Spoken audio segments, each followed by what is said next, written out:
Good afternoon, everyone. Thank you so much for coming to the Harvard University Employees Credit Union Auto Finance presentation.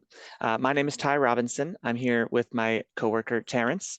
We are the two community engagement specialists here at the Harvard Credit Union. Um, we're going to talk today about auto finance and all of the things associated with that. We're going to be speaking more on the sort of financial side of things rather than kind of like the process of buying a car and that sort of thing, but we will speak generally about the whole process. We're very excited today to bring you all this information. We're going to do a couple of housekeeping rules about today's Zoom webinar before we kind of get into the meat of today's presentation. So we are in webinar mode. This means that everybody is automatically muted and their cameras are automatically off. This helps control the audio quality as well as gives you a break, lets you eat some lunch, eat a snack, whatever you're feeling like. I would like to ask that anybody today, if you have any questions or would like to chime in, that we use the Q&A feature for today's presentation rather than the chat. This gives us a little bit more control over like the questions, make sure that nothing gets lost in the chat if there's a lot of activity, as well as make sure that any questions that are asked remain anonymous so that we're able to speak directly and you don't have to feel like there's a spotlight on you if you're wondering any information. So another thing is we are recording today's webinar.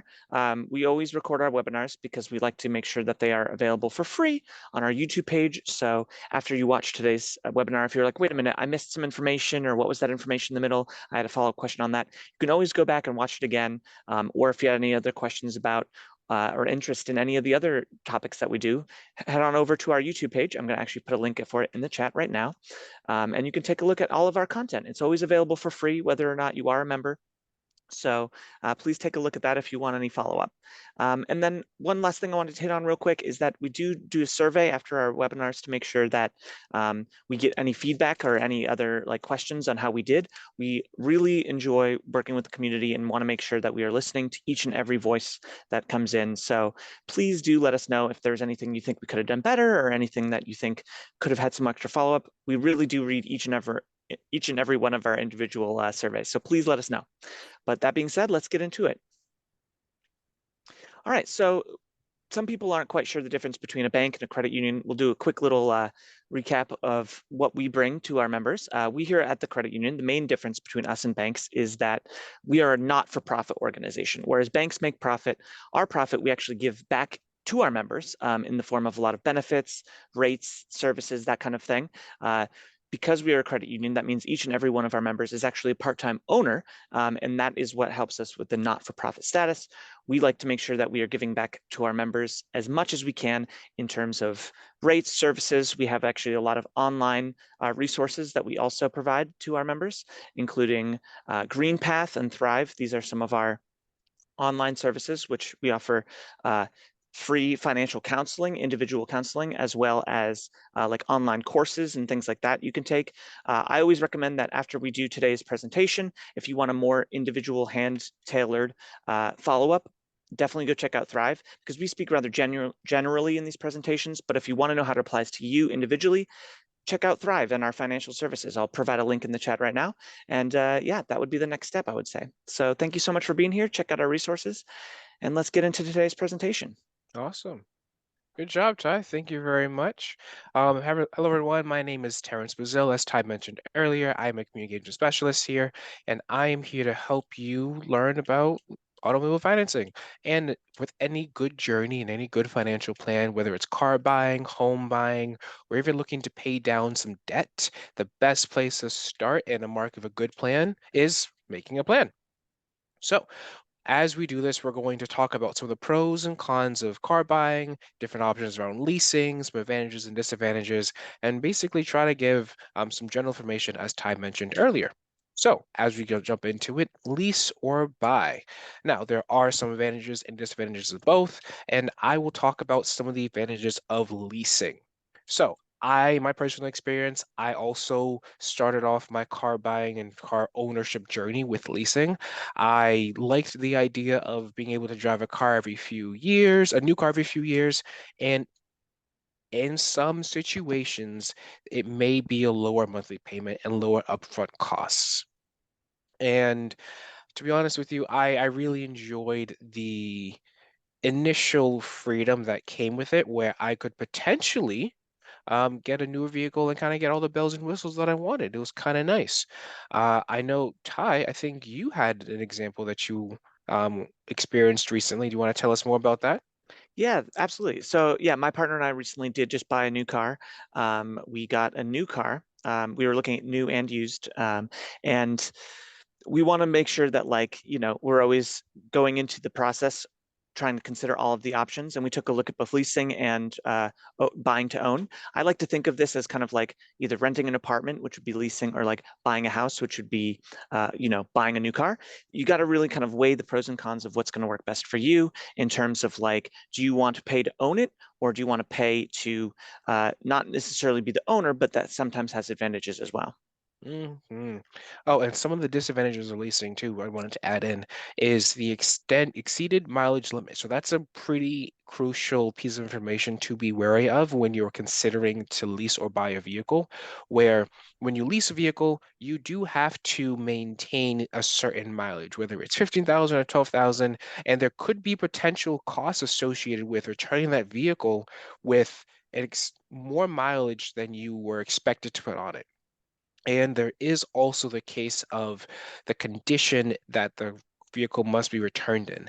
In most cases, when a lease ends, that car will actually be resold as a certified pre-owned to the market, and the dealer wants to be able to maximize profit on that resale. So they do enforce having the lease maintained at a pretty high standard, and that could also be a potential disadvantage and a cost as well. So, as Ty mentioned earlier, with his process, he went new actually, and I will talk about some of the advantages of buying new and buying used, and I'll kick it over to Ty to talk about a bit more about his experience. So, with buying new, I went down this path as well, and I really enjoy the reliability. I got my car back in 2018, and it was beautiful. I knew I was the only person putting miles on it. I know exactly what's been going on with it.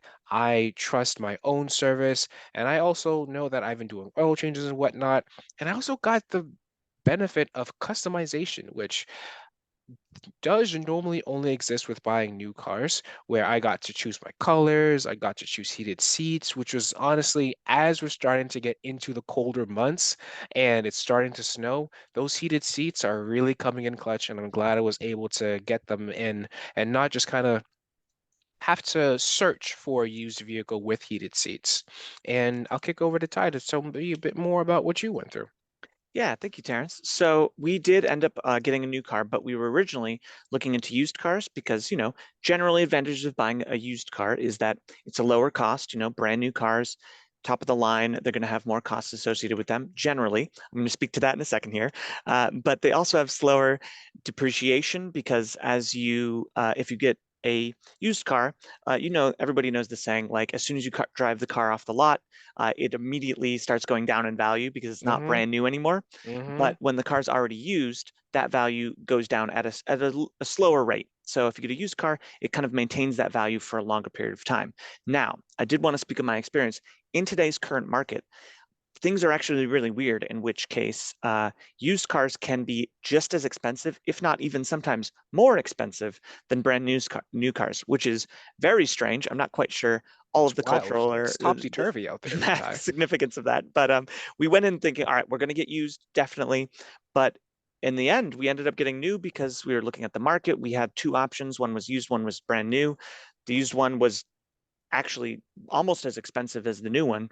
And like Terrence was saying, the advantages of buying new, it had the warranty, it had the features that we wanted, all of that sort of thing. And we knew that would be like a brand new 2024 car. So that's the one we ended up going with. But really what I think is the most important thing here is that you really want to make sure you do your research. You take a look at all of the prices for used cars, new cars, the difference between them, and the market is a little wild right now. We're still in a microchip shortage, which it's funny. I was reviewing some of our presentations, and like 2 years ago, we were like, hopefully we get to the end of that soon. But you know what? We're still in it. So that means availability is also really low in terms, even you go to a dealership, you're like, oh, I can get a new car at a dealership. it really is going to depend on what they have in stock and what's coming down the line. So just make sure you do your research and you take a look at what's available, new and used, and try to figure out what works best for you in terms of price point and the features that you want. Beautiful, beautiful. I also want to communicate timeline as well. I was reading an article earlier about this exact same thing in preparation for this, and something that came up was what, especially while you're making a plan, how soon do you need the vehicle? Do you need the vehicle immediately? You might lean more towards use to see if you can get a quicker turnaround with that car versus if you can wait a little bit longer, maybe go down the route of getting a new car because realistically now it's kind of getting 3 to 6 months to wait to get that car off the lot, and some lots are still bare. And I do want to communicate as well that we're not here pushing one or the other, new or used. We do want to explore the benefits and the pros and cons of both. And when you are buying used, I've done this in the past, you really need, as Ty mentioned, to really do your research, drive that point home because you need to learn, you need to get the Carfax, you need to learn the vehicle's history, and you also want to ensure that if you are buying a car that's reaching, let's say, 100,000 miles or 125,000 miles, you want to be aware of any potential future big repair costs, such as maybe your water pump going or any kind of flat tires or emergencies. That will be crucial in your planning when making a plan to and your budget to purchase that new or used car. Now, some tips for buying used, as I mentioned earlier and alluded to earlier, ask for repair history. It's imperative that you get the Carfax, you get the VIN number, and you do your own research and reporting to find out what you learn about that car. I know we live in a day and age of social media and Facebook stalking, and get the FBI agent in there. Be your own FBI agent on your car that you're buying. Get all the dirt, all the details, see how often the oil change was done, see if there's been any kind of accidents. The more information that you know about the car before you lock in and get that purchase, the better. But I also want to communicate a little bit of hope on this route as well, where we live in the state of Massachusetts, and if you are in a different state, the laws might be a little bit different. Again, do your research with to see what the laws are around that. But we do live in a state where the lemon law is included, and lemon. What it means is you are able to have the car for 30 days, and if something is defective or it's a repair that wasn't disclosed to you by the dealership and it's a safety issue, you can actually bring that vehicle back to the dealership and say, hey, this wasn't disclosed to me, this was a problem, and this is a pretty big mechanical issue, and get your money back. I have an experience where my niece actually went through that. She recently bought a Chevy Cruze and it had brake issues. So we brought it to Chevy and had them fix it, and it would cost her, I think, $1,500. We actually brought the bill back to the dealership, said, hey, we would like you to pay for this because you sold this car to my niece and this was not fixed. So they were pretty good about it. They were completely okay and said, oh, actually, you know what? You're right. We'll pay for that. And no harm, no foul. She's driving to this day. Let's see. So, also with private sales, I do want to communicate that it's a little bit different when going through used with a dealership. With private sales, most sales are as is. The lemon law still comes into an effect, but I think it's only with dealerships. With private sales, you kind of are at the mercy of the person buying the car. Anything you want to add in with this, Ty? Yeah, I just wanted to real quick chime in and say that there's a lot of different advice when you're looking for cars. We asked our family and friends what their advice was to look for a new car, whether that was new or used, and everybody told us something different. They said, make sure when you get an offer from the dealer, you walk away and come back later so you can get a better deal. Be careful on what advice you follow, because in today's day and age, availability is a huge thing. And if you walk away, that car might not be available the next day. So just a lot of different information, a lot of different things out there. Make sure you do your research. Make sure you take a look at what's most important to you, whether that is new or used. And like Terrence said, with the used, make sure that ideally you're hopefully going through a dealer when you're trying to buy used, because private sales, they might not have that protection, and you'll probably be able to get more information about the car if you get it through a dealer, whether it is new or used. So Awesome. Thank you, Ty.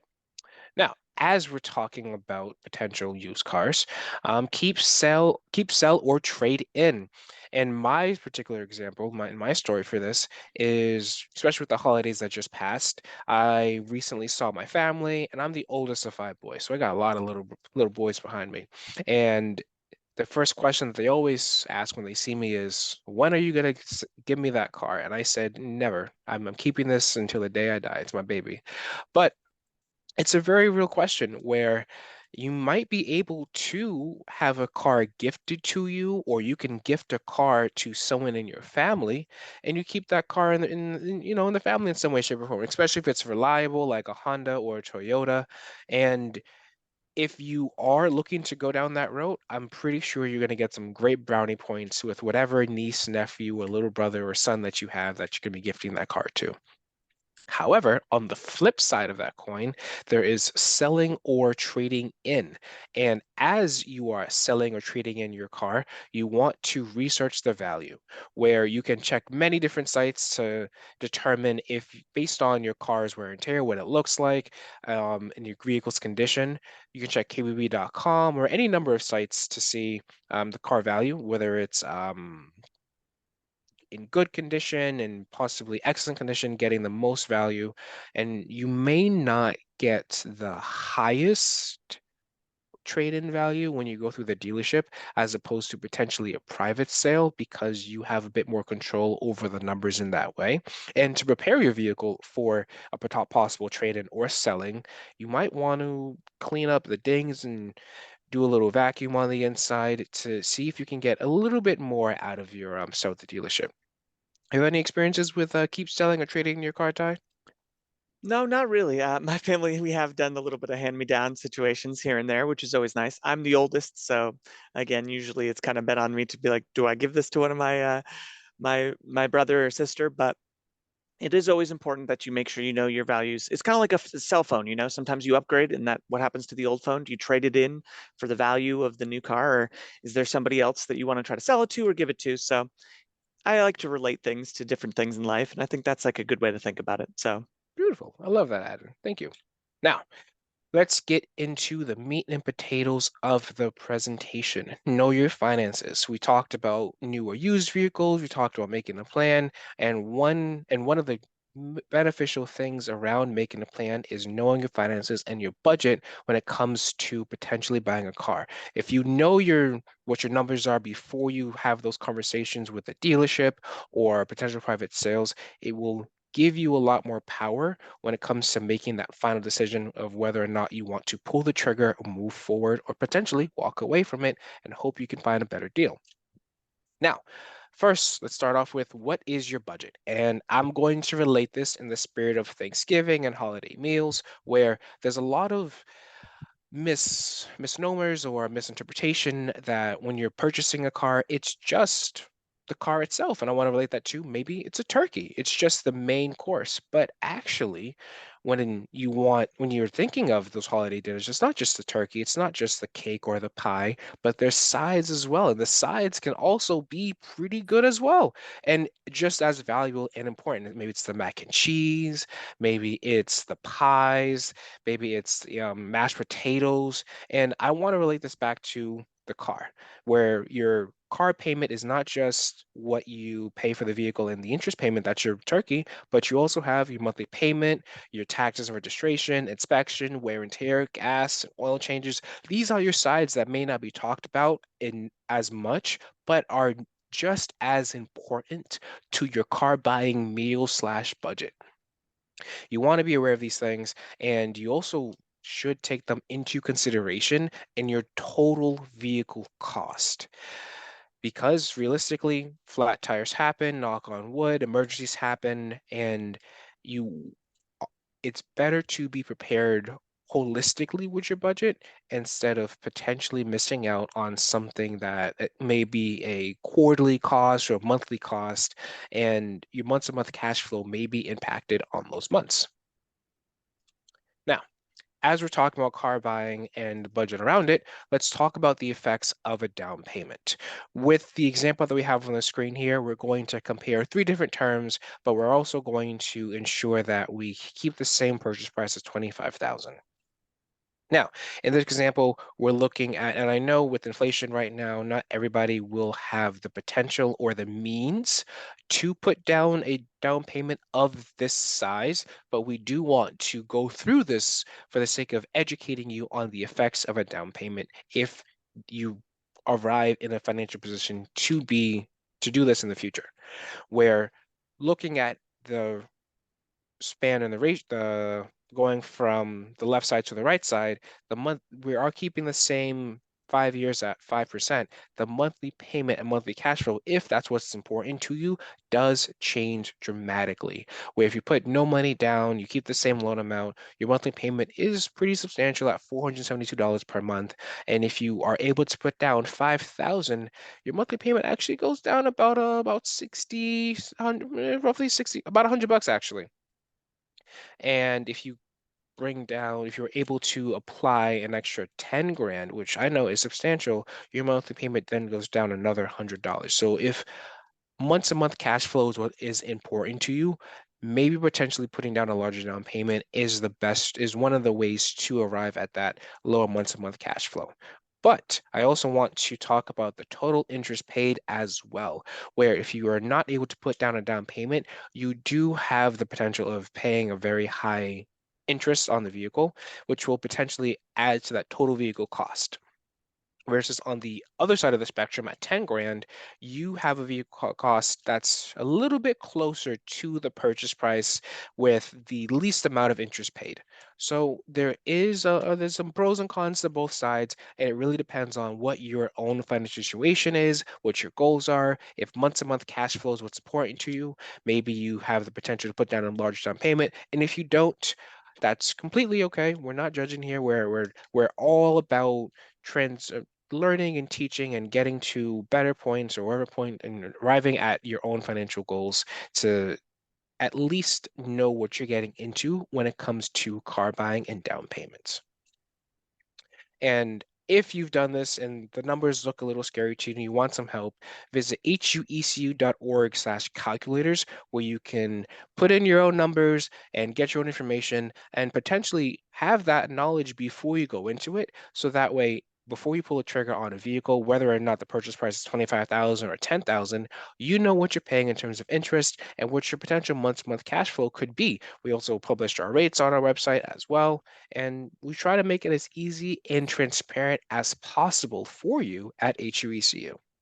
I think Ty put that link in the chat, and I saw that you did. Thank you very much, Ty. No problem. Now, getting into the credit score impact. Now, if you are new to this presentation, is your first time joining us, welcome. Very happy that you're here.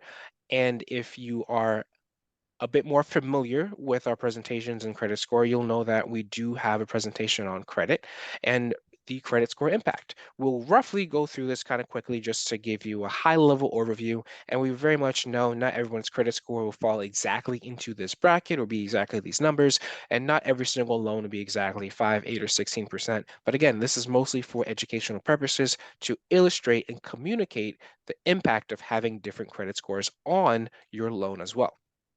So, loan amount of $20,000 across the board and keeping that monthly payment. And you can see a pretty drastic range of monthly payments. And all of these will fall into the 5-year loan period.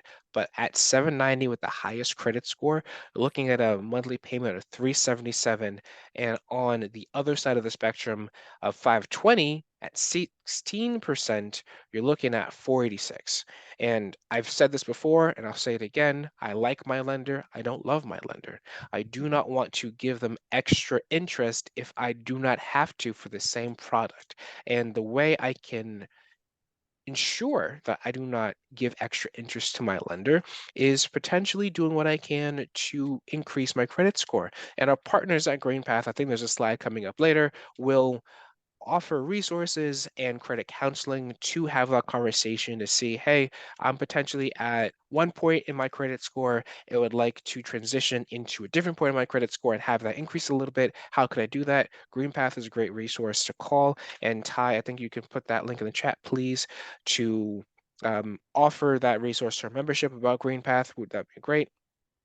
And to get back into the credit score impact, we're looking at on the low end that extra vehicle cost, I mean, total vehicle cost with interest brings us up to 29,182, almost $10,000 more at the same loan amount just for having a difference in credit score. That is very significant. And realistically, I would love to see all of our members, if they have an extra 10 grand or they're paying that much in interest, repurpose those funds towards a vacation, repurpose those funds towards something a lot more fun. Don't pay your lender. Have that money be repositioned to see what you can do to get your credit score to a place where you could potentially pay less in interest if possible. You want to get as close as possible to the total vehicle, to the loan amount of the vehicle without, as long as it's comfortable for you. Now, as we're having these conversations, maybe you are on the younger side or have situations where you may not be able to, you may not have the credit score to qualify for the lowest interest rate. Maybe you potentially need a cosigner. I was a cosigner for my niece where she had to. She is 19 and she didn't have a lot of credit history. And I signed up to be a cosigner because, you know what, I wanted to help her out a little bit and I wanted to be there for her. But your lender may require a cosigner if you're very similar to my niece's situation and you had little to poor credit history. She is on the younger side, had little to no credit history, so I helped her out. And also for first time buyers, she also fell into this category as well. But if you need a cosigner, please communicate with them and ensure that they understand the severity and the seriousness of being a co-signer because you are legally responsible for that debt. And you also want to have those conversations because if whoever you are co-signing for are then they're not able to make the payments, they could potentially have, excuse me, a negative impact on your credit score and their credit score as well. So being a co-signer is a very serious undertaking, and being knowledgeable about the undertaking and being prepared for it is the best way to be ready for it. And honestly, there's nothing wrong with needing a cosigner. There's no issues with that. Just have a conversation and ensure that both parties fully understand what they're getting into. Speaking of cosigners being and having potentially positive or negative impacts on your credit report, please visit annualcreditreport.com. It is the one place that is authorized by the federal government to offer free credit reports from all three credit bureaus, Experian, TransUnion, and Equifax. And I see that you put that link in the chat, Ty. Thank you very much. Please be aware of your credit report, and especially right now with the holiday season going on, with scams and frauds going on, there's a lot of potential Amazon deals or Walmart.com deals, what have you. Frequent checks of your credit report will allow you to stay on top of potentially new lines that have opened up that you're not aware of. And if there's anything that pops up that doesn't look accurate, the sooner the better, because you can reach out to each credit bureau and potentially get that fixed. And actually, you know what, Ty? I think you and GreenPath are good buddies here. I'm gonna kick this over to you. Thanks, Terrence. I know we keep bringing up GreenPath, but it really is the best next resource to take a look at if you want to follow up about this presentation, if you want to figure out how like the things we're saying apply to you in your own personal situation. Maybe you want to try to increase your credit score a little bit so you can save on that money, pay your lender less, as Terrence was saying. So definitely check out GreenPath after this. I've linked it in the chat. I'll link it again. You can never be too safe. It's one of the best resources. We really recommend. So check it out. Maybe there's something here or something else you wanted to learn about. There's all sorts of resources there. Definitely follow up with them as soon as you get a chance. Awesome. Thank you so much. Now, back to the numbers, financing strategy. So with this, uh, I do want to communicate the importance of when you're having those conversations with the dealership, it may not be the best idea to stress on your monthly payment and communicating exactly what you want for monthly payment, because let's say you want $300. Based on the loan terms and how long the loan is, they can get you into that that payment that you want, but there could be a hidden cost of extra interest included.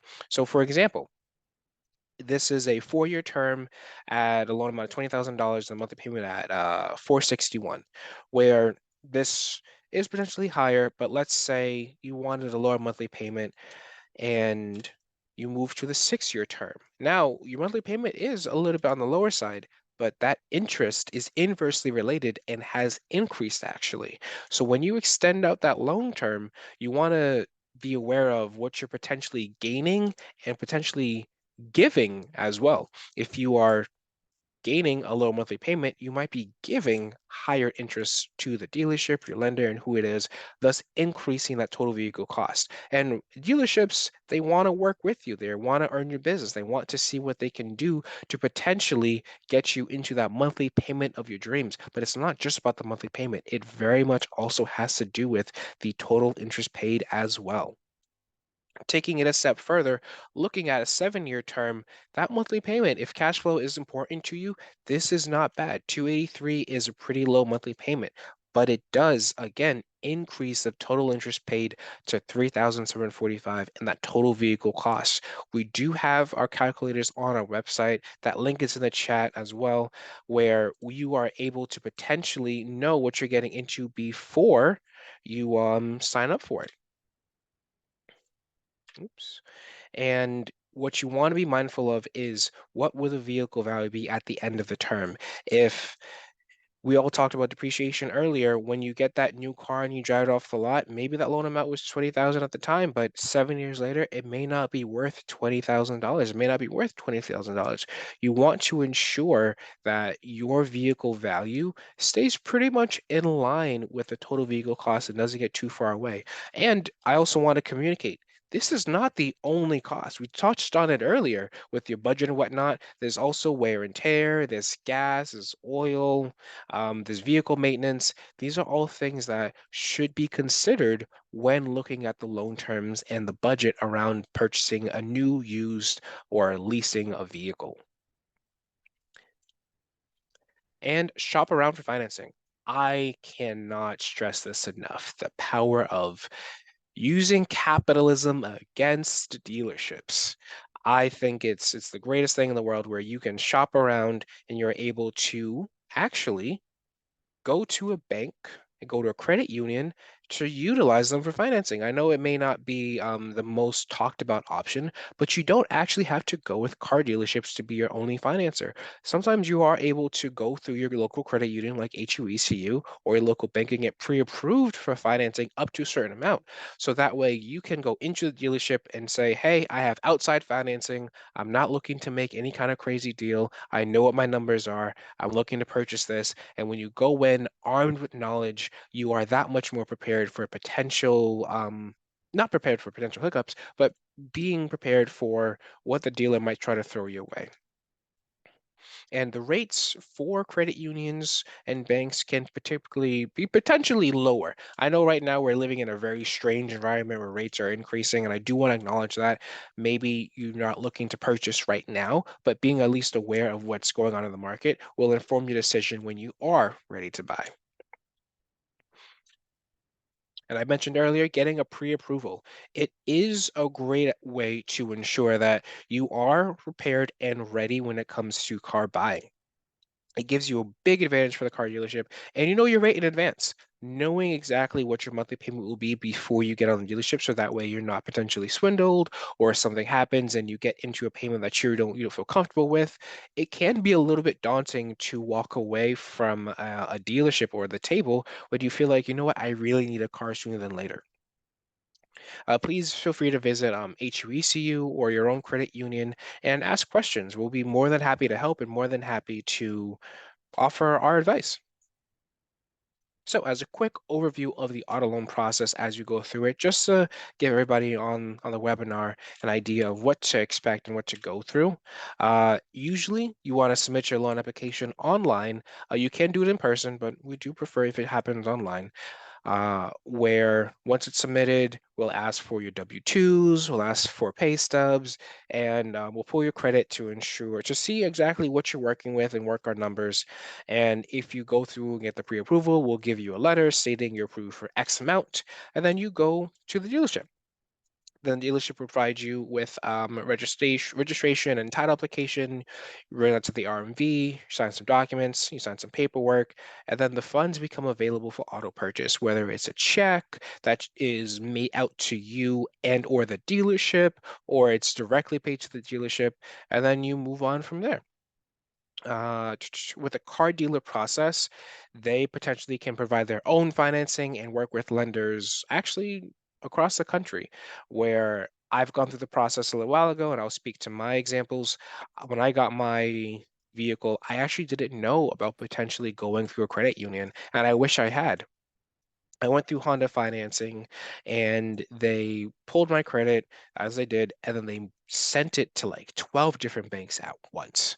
And all of a sudden, I saw 12 different banks on my credit report. I was like, what's going on? My credit score's going to drop. And I got really concerned, but it was completely okay. It all happened in the same day. And it very much was them picking and choosing which rate got me into the monthly payment that I wanted and the loan term that I wanted. Sometimes it was a bit longer than I wanted, but I didn't get a chance to see the total vehicle cost with the interest associated with it. I just saw the monthly payment and the interest rate. So there is some value with doing your research beforehand to get all the numbers situated with whether it's a credit union or a bank, so that way you know what you're getting into and know the contracts. There will be many documentations and to sign. And to be honest with you, once you signed with a dealer and you decide to move forward with that, you are responsible for that vehicle. And ask questions. Seriously, asking multiple questions and going in with a list of questions, especially right now with the EV market and the potential rebates that are coming out for electric vehicles. There are a lot of lenders who offer discounts. There's government rebates when it comes to electric vehicles. There's multiple different options, especially as times change. Just because the market was one way in 2020 or in 2023 doesn't mean it's going to be the same way in 2025 or 2026. So, doing your best to get updated information and ask those questions will allow you to get into the best deal and most knowledgeable deal. And good dealers will encourage questions because they want to ensure that they do good business with you. And they know that if you have a great time, you will spread the great news through word of mouth and bring back potential customers. Terrence, if you don't mind me jumping in real quick on something Yeah, there. of When course. we sat down with the financer at the dealership that we went to, you can do all sorts of asking questions is great. You can do all sorts of different like preferences and stuff. Like for example, we wanted a slightly more extended warranty just in case. We like that peace of mind. And when we sat down with the financer, we were able to like figure out what the rates and the monthly payments looked like based on different options that we selected or didn't select. And we were able to get a slightly extended warranty without increasing our monthly payment very much. So before you sign that contract, make sure you ask a lot of questions, make sure you figure out what is important to you, and like make sure that that gets worked in as well. It's great. Awesome. Thanks for that, Ty. No problem. Okay, next up, know your rights. And I know we might have some people who are on from different states. Please visit your state's website when it comes to not just roads, but your state laws when it comes to the Truth in Lending Act and disclosures, and to find out all your rights when it comes to car buying. And there is the Truth in Lending Act, and what that means in layman terms is the lender must disclose the terms of borrowing, and that allows you to compare other loans so that with the information it looks the same. It just shows that the documents out with the contract looks the same with the finance charge, your rate, and whatnot. It's kind of a boring document to look at. I'm not going to lie to you, but it's very useful and the Consumer Leasing Act. So the leasor must clearly disclose the terms of leasing. Very similar in terms of the Truth in Lending Act and the Lemon Law. Truth in Lending Act, meaning when it comes to loan disclosures, the loan has to read exactly the same way. So what that means is if you go to Honda financing, or you go to Toyota, or you go to Acura, any kind of car dealership, the loan disclosure has to look exactly the same, regardless of what car you're buying and regardless of what loan you're going with, and regardless of what dealer you're working with. So that way you know full well what you're getting into. And again, I touched on this earlier, the lemon law, where you can be potentially entitled to a refund if you go through a dealership and you potentially have something going wrong with your car. and it's effective, whether it's engine issues, transmission issues, or safety issues. Please reach out to, not reach out, but do your research on your own state to see what the laws around that are. And Ty, take us home. All right, thank you, Terrence. So just want to touch base on a few more resources you have available from us.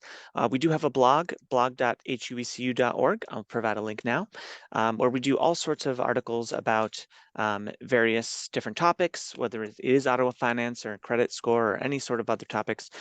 We'd like to keep it really current events, and we update a couple times a week. So definitely take a look at that. We've got a lot of great resources there.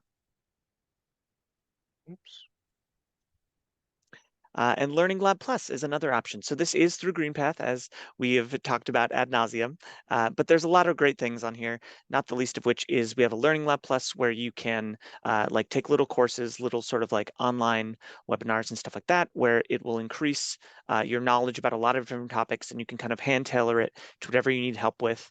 There's courses such as making the most of your money, improving your credit score to try to get that better rate on your car and all that sort of stuff. So GreenPath, check it out.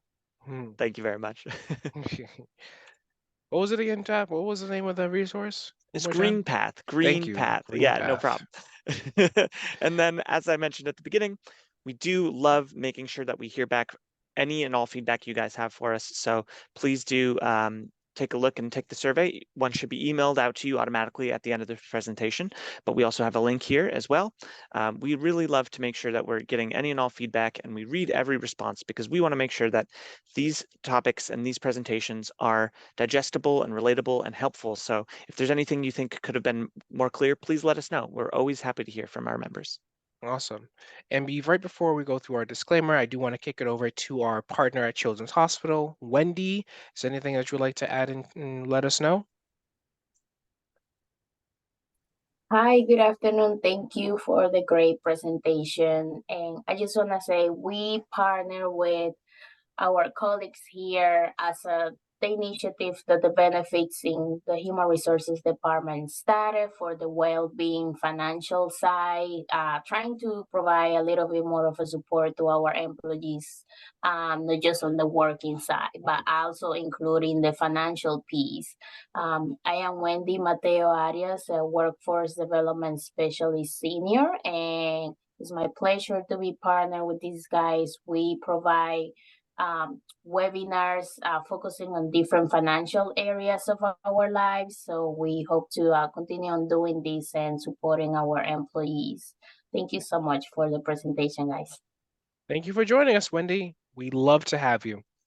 Also, as a full disclaimer, this presentation has only been for educational purposes. We did talk about specific numbers, but again, they're only for illustrative purposes to communicate the effects of different loan terms and down payments.